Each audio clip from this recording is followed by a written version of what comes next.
Hey, welcome back to the channel. Quick shop update since episode 3.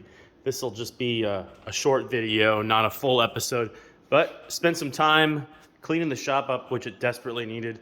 Got everything off the floor, got everything organized in containers. Mazda turbo placement is progressing. Gonna finish modifying some frame rails and start the tube frame this weekend. But the shop is more the feature right now. We got plenty of room now to work. All the junk is up off the floor and thrown out. So more space for activities. The weld center here. Got the fixture table. It's homemade from some plans online. I might link those down in the description later on. Nice little weld fixture table I've made here. Surprisingly cheap too.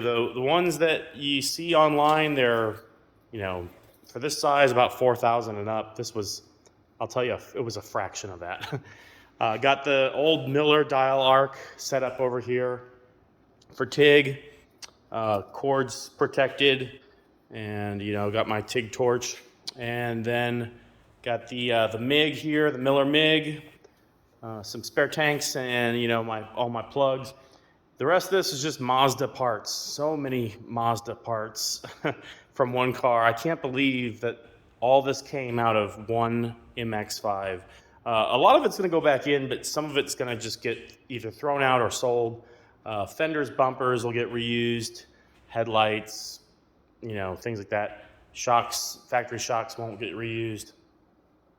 But man, I'm excited about this weld center here. Got my helmets. Got a nice chair, ready to modify some more front and rear subframes. A little update, going back to the Mazda. Electronics might be simplified a little for this swap. I've been talking with some CAN bus guys, because the big challenge with this isn't like the physical swap, really. Getting the engine in there, it'll fit in a factory chassis, and obviously even easier in a stretch chassis. The hard part's the electronics. If you want to retain all the factory features, AC, anti-lock brakes, all that, you have to adapt the Chevy LS electronics to the Mazda stuff. And Flying Miata was doing that for a while with a CAN bus conversion module, and they were using a GM ECU, which they were able to retain most factory functions. They weren't able to retain the factory steering rack. They were using a GM hydraulic steering rack.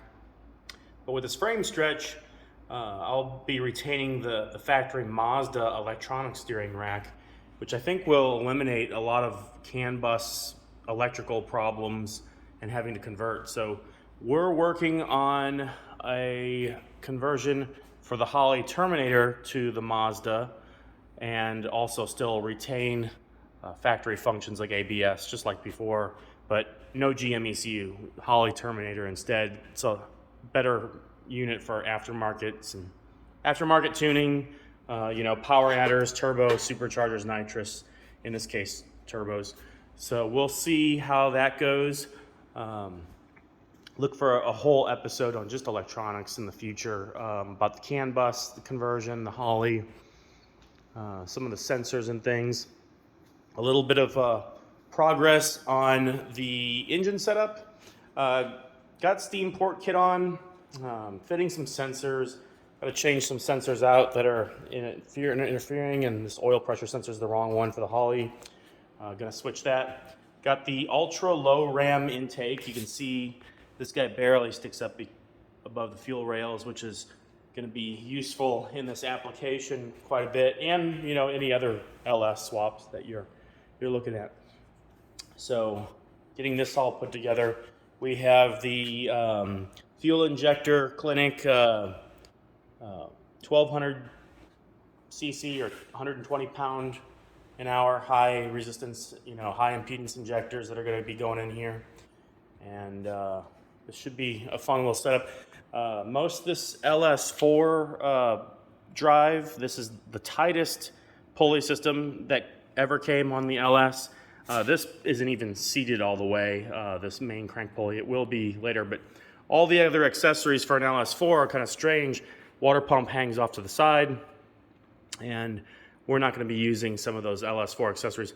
I'm going to try and make brackets to push like a Corvette alternator back and a AC compressor back to match this main, this crank pulley, this harmonic balancer here.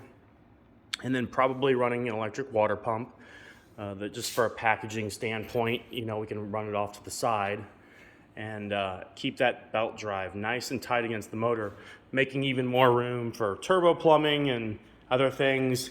The steering rack clears with that right now, but I might even shift the steering rack forward a little bit forward, adjusting its mounting points, but more on that later.